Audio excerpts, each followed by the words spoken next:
everybody. Welcome to another episode of 10,000 Roads to Financial Independence. Today, I have Chelsea Brennan. Chelsea is the founder of a Smart Money Mamas and its monthly membership community, the Motivated Mama Society, an ex-hedge fund manager turned financial educator. She is dedicated to changing the way we talk about money, helping moms connect with all aspects of their money in a way that lets them overcome emotional blocks, identify what they most want, and then create the healthy money habits that helps them achieve their biggest goals, all while modeling positive money relationships for the next generation. Welcome to our show today, Chelsea. Thanks so much for having me. I'm excited. Yeah, I know we tried a couple times to book you and etc. due to scheduling conflict. We're just not able to, but I'm really excited to dive into a lot of meats about helping women being financially literate and then in terms helping the next generation as well. But first, tell us a little bit about you, your journey, because from the hedge fund manager to this product, there's quite a to unpack over there. So who kind of influenced you become the entrepreneur who you are today when you're looking back, and how did that journey kind of happen? Absolutely. So my dad was an entrepreneur. He had his own business with his close business partner for basically my entire childhood. He started his business when I was 5. And so I always had that interest in running my own business and having control of my schedule. I really liked that he could, always coach our teams and always be present with us. And I loved that part of it. But I also was just a kid who was really interested in money and how money worked in the world. And so I read my first economics book when I was 13. Wow. My dad's business partner gifted me Securities by Benjamin Graham, Security Analysis by Benjamin Graham when I was 14. And so we definitely, I leaned into that money interest. And when I got to college, I had to make a tough decision because I really enjoy teaching. I really enjoy helping people make big breakthroughs, right? And so I had to make this decision. Do I want to teach, or do I really want to lean into this curiosity I have about money? And so what I decided in college was that I would go to Wall Street. I would have kind of a first act career. And the goal was always by 40, 45 to be financially independent and to go do something else. That was my plan. And so I did that. I went to Wall Street. I was an equity analyst for a number of years. I moved on to a hedge fund in Boston where I managed a large distressed debt portfolio. And while it was super intellectually stimulating, I loved the work that I did. I got to build a lot of wealth early on in my life. When my son was born, I had to come to terms with how my career aligned with my personal values, right? Both what impact was I having on the world with the work that I was doing, which is not a lot of positive impact, right? Yeah. Hedge funds are to make rich people richer. That's what they do. Right. Yeah. And so that was what I did. But it was also, I worked 80 plus hours a week and I didn't see my kid at all. And so right around his first birthday, I started a blog and I didn't know really what it was going to come of it. I actually had this whole experience. We were trying to decide if I was going to go do something else. I almost moments from taking a CFO role at a healthcare startup and backed out just because there was reasons it wasn't the right fit. And I knew I needed to do something. And so that week after I said no to that role, I had this moms group of 200 plus moms, all had the same. Wow. They all had their first baby in the same month I had my first baby. And so we'd kind of gotten to know each other through pregnancy and beyond. And so I posted and I was like, who has questions about money? Who needs to know something? And so I started this blog just answering their questions. And so for 30 days, I posted every day, answered a question, and it grew from there. I loved seeing how a little bit of financial confidence, a little bit of financial literacy made a huge difference in these women's lives. And so 9 months later, literally in the hospital expecting my second baby, I quit my job and we decided to take this, we'd been building towards financial independence. We weren't there yet, but we were coast fi and we had a lot of savings. My husband's a stay-at-home dad. And so we talked about it and we said, you got 2 years of runway. Let's see if we can make it happen. And otherwise we'll figure it out. And so that's the story. Well, that's amazing. And then I'm guessing you're a breadwinner as well, like in your family, because you just alluded to your husband to stay at home. I think that's really important to have a supportive partner like that. My husband as well. So definitely agree with that. How did you get 200 mamas together? Like how did that connection all comes about? Yeah. So that was not actually my group. I didn't start that group. That was, I think it was through What to Expect When You're Expecting, or one of those message boards where someone's like, does anyone want to connect with? And so I think I joined in my second trimester Yeah. and we had just all kind of stuck together. The group actually is still there. We still are following our kids' journeys. My oldest is 6 now. Yeah. But yeah, that's where that group came from. That's awesome. So tell us a little bit about when you first started this. So it started with a blog, and then Mhm. I'm guessing that kind of pivots to where it was today. So Yeah. at what point did you realize, okay, this is actually a business that we're running? Yeah. Yeah, so we started just as a blog, writing, trying to see how things worked. I started learning more about the fact that blogs can make great money and how you can do that really within the first 2 months. Because anytime I'm doing something, I want to be very intentional about how it looks Mhm. long term. And I saw the potential as we got the responses from those first several weeks of blog posts. And so Mhm. I started to explore how a blog could make money. Now, I was still employed at the hedge fund at that point in time. And so we could not have outside sources of income. And so I had to Mm. keep it completely a hobby until I chose to leave. And so at that point, I was really just focused on building an audience, seeing what did I want to talk about? Finding my voice was really my focus at that point, and then deciding what I would want to do next. Mhm. Once I left, I took a few months and continued to kind of explore that audience. We were still early. The site was only 9 months old. I Mhm. hadn't developed it as a monetization platform. And so I took some time. I did some freelance writing, which I once again, didn't have to do, right? Because we've been preparing for financial independence. We had money, but Mhm. there's a money mindset thing from a very successful career to no income that Right. like I wanted You some feel source of, like, yeah, you need to yeah. open compensated. Yeah. Yeah. And so I wanted to have some source of income, but I also wanted more opportunity to write about different things in the financial space and figure out what I loved talking about. And so we did that. And then it was that year we launched our first digital product. And that's when we really started to develop the site into what it is now. Mhm. Gotcha. And as a journey kind of developing digital product, what are some of the try and error that you found, felt like for someone who's like maybe looking into this channel to help other people through this channel? Like what are some of the things that you learned over there? Yeah, I think that you have to be willing to try things Mhm. and put things to market, and not everything's going to click. We've tried a lot of different things. Our first product, we were in an interesting situation where our first product was our family emergency binder. Family Oh, emergency binder is meant to fill the gaps between what a life insurance and a will covers and what your family actually needs huh. in an emergency. Yeah. So one of the jokes is always your will does not tell your spouse how to pay the cable bill, right? Like Right. all of these things that we need to know. And that comes from a fact of my parents both lost a parent when they were young. Mhm. And so they've gone through that situation and we've watched it. My grandfather passed away a lot earlier than we expected him to, and he wasn't prepared. And that causes a lot of strife. And so we created this binder. And at first, I had sat down to make a checklist, like an email opt in checklist. Mhm. And we already had this binder for our family. So it ended up becoming this fillable PDF. And I talked to a couple of my entrepreneur friends and I said, this feels way more like a product than an opt in, right? This is a Right. huge document. And they were like, let's launch it as a product. And one of the Yeah. things I'm super grateful for is that I had a mentor who said, if you want to get to a point where you're doing 6-figure launches, I Yeah. understand this is a PDF, this is a printable product, launch it like a 6-figure launch. And so we reached out to potential affiliates. We, in a very short period of Mm. time, like from when I made it until we launched it, it was less than 3 weeks, but Wow. we reached out to affiliates. I did daily Facebook lives, and our goal had been to sell 50, I think, in that week. And we sold 500. Wow. And so that product has continued to be, so that product launched about 3 years ago, and we've sold over 17,000 of them. It was on Netflix's Dead to Me show. We like got Wow. a ton of exposure from this product.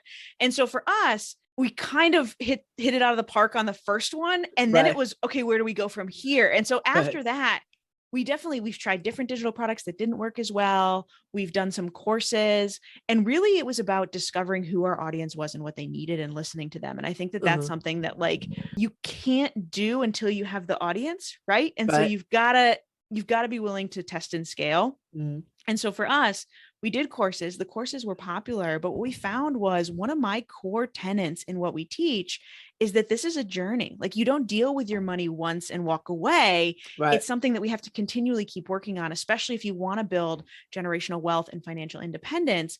You're going to find at each stage, there's new mindset things we have to work on. There's new decisions we have to make. And so for us, a membership community where we could be with somebody on a long-term basis was a Mhm. much better fit. And so that's where we Right. ended up. And so we now run 2 live events a year, the virtual live events a year. And then we have our membership, and that's kind of the core of the platform. Mhm. Gotcha. So walk me through a little bit of like the tidbits of like the common things that you see in smart money mamas. First of all, why is a smart money mama like a particular audience? Are they different from other segment? Let's say, smart money papas, or for lack of Yeah. example. Yeah. So how do we, I mean, choosing to focus in on moms, right? Is like, Yeah. do we first on women, then on moms? How did we niche that down? And so one of the Yeah. big things for me is we do have some significant gender gaps when we talk about money and wealth. We talk about financial literacy, all of these Right. things. And it comes back to when we're really little kids, right? Right. Just how we even think about the things that girls want and the words that we use about the ways the women want to use their money, right? We call Mhm. things frivolous and overspenders and hide your wallet from your your wife, right? All of these Right. things that we hear from a Right. young age builds this negative mindset for women about money. But for me, so I wanted to talk about that. And I wanted to close those gaps. I Mhm. wanted to talk about the fact that you can earn great money and still have the life that you want to live. I think that that is another thing that we lose, where we see women step out of the workforce because they think it's impossible to be the Right. parent that they want to be, right? And so I Yeah. wanted to work on that. But the biggest thing for me is that I want to change the way we think about money Mm. broadly. I want us to think about money as a form of self-care.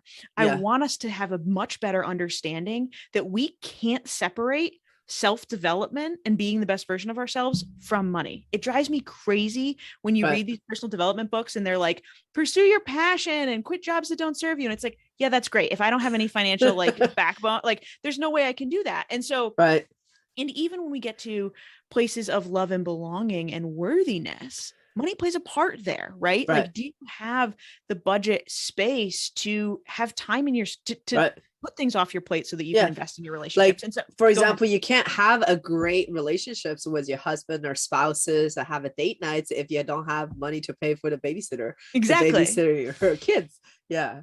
And so Yeah. when I think about that and wanting to change that generationally, I believe moms are the way to do that, right? Because Mhm. you can actually look at the research of when you talk to men about what money will do for like, what do they think about when they think about getting more money? Yeah. Often the first answers are things that it will do for them, right? Right. And them and their immediate family. Right. When you talk to women, it's a much more community thought process and a much longer term, my kids and my grandkids and my great Yeah. grandkids.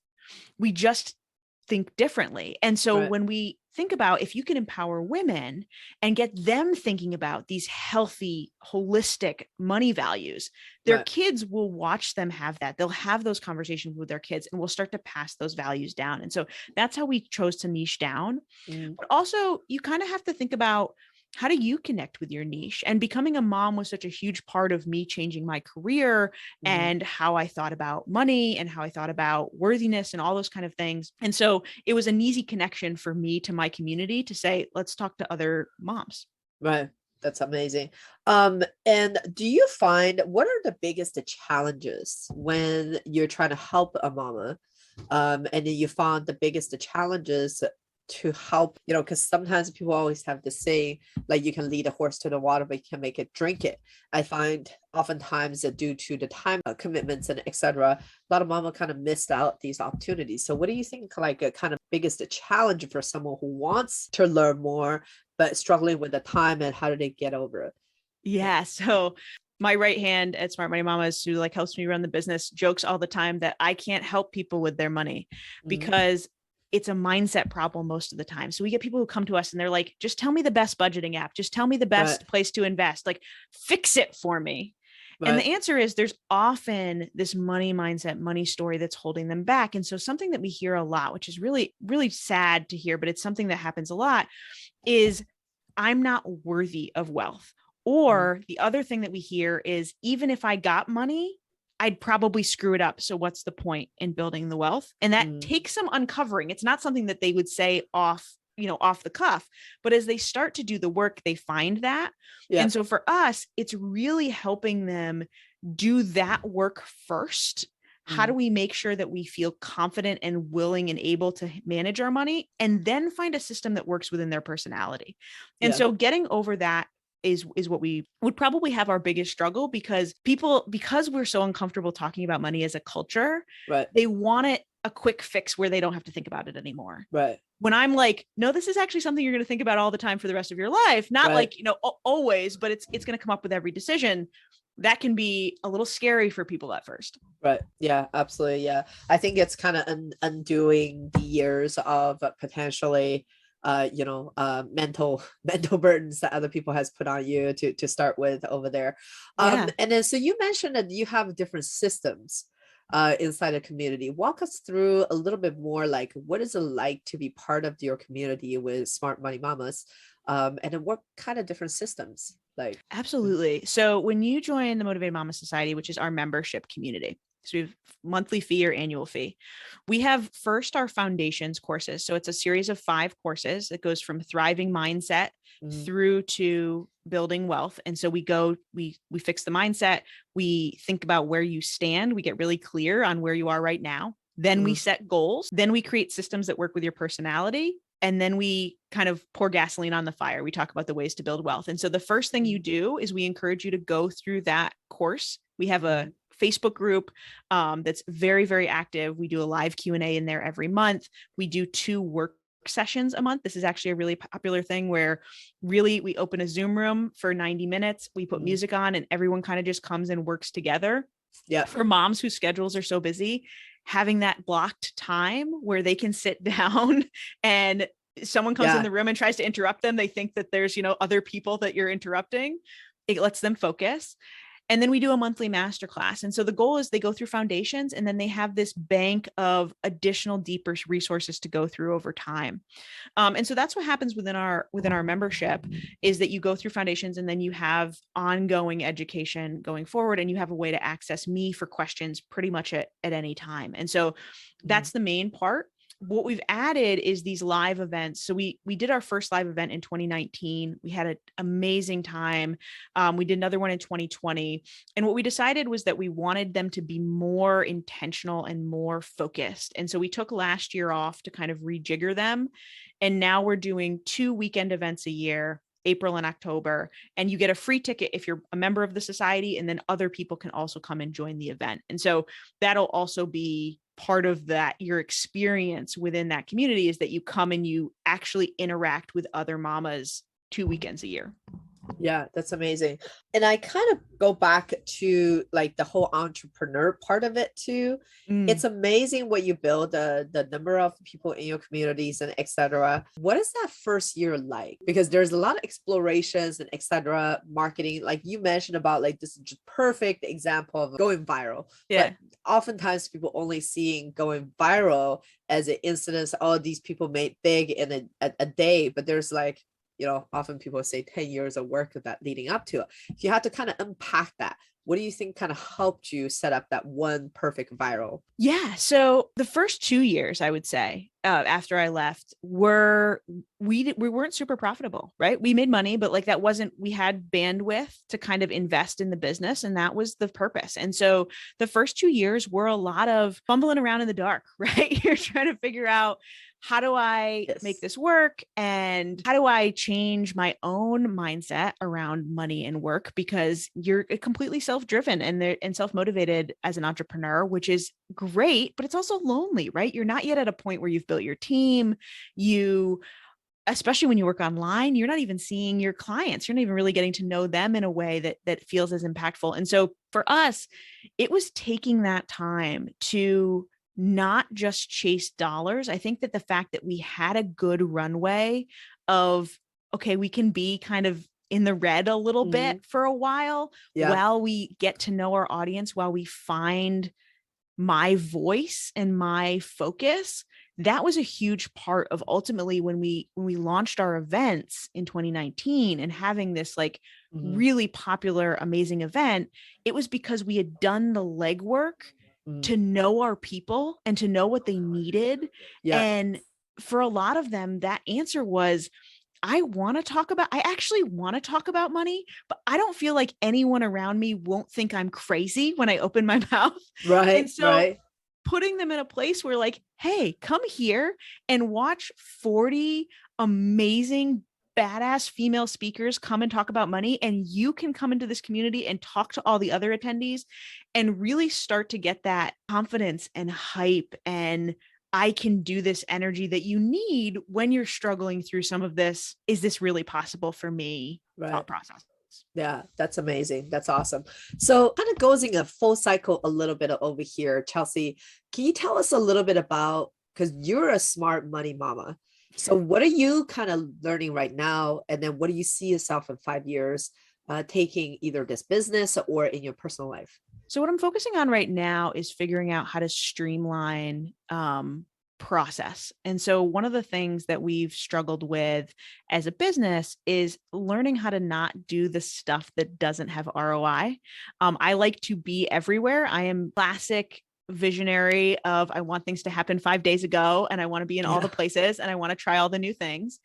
But that means that I never really fully walked away from the way I used to work in my old job. So I still work way too much, still try to pack way too much into every time we set goals. And so trying to figure out now that we are seeing what works for us and we're seeing what we really enjoy doing, it's setting up processes. And so when I look at where we're going in the next year to 5 years, it's really letting go of a lot of things. Like we let go of the podcast late last year, which was a hard decision. I love interviewing people. I love the podcast.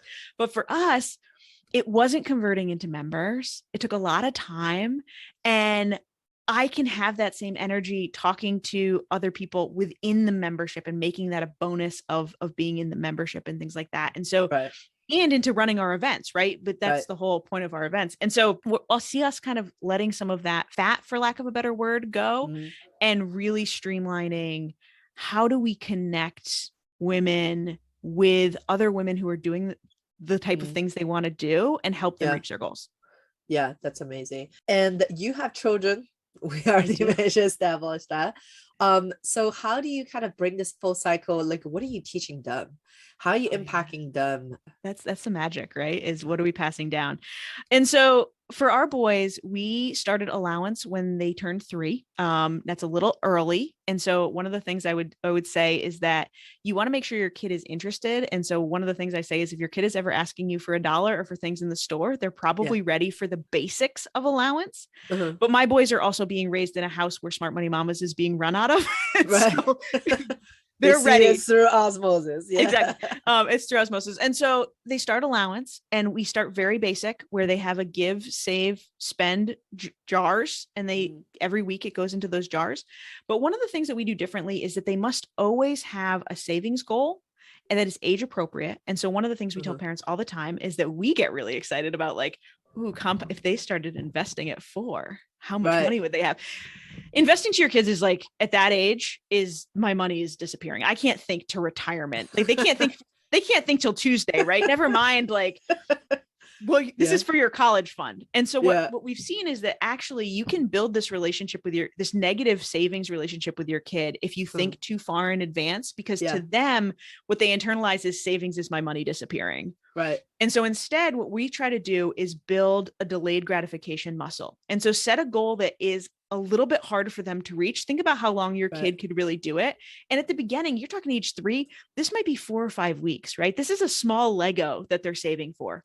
Set a goal, print a savings chart, and help them build that muscle. And when they reach that goal, celebrate hard with them, right? And help them set a little bit bigger goal for next time. And so that by the time that they're 10, 12, 13, now we can start to think about saving for college, saving for retirement, saving for those kind of things. And so that's one thing. And the other thing that we think about is I believe that every kid should be given the opportunity to start a business, especially in middle school. I think middle school is one of those places where kids lose a lot of confidence. We're going through puberty. It's a really awkward period of time.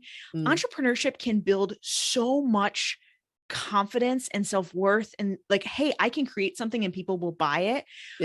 Plus, it lets us, what is business but a constant problem that you're solving, right? It Right. builds your ability to creative problem solve.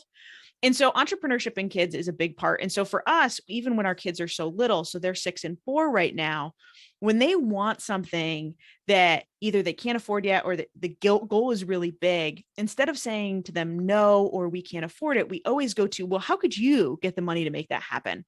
And turn on that creative side. So for a while, my oldest son had an egg stand. So we had chickens. And so he was selling eggs.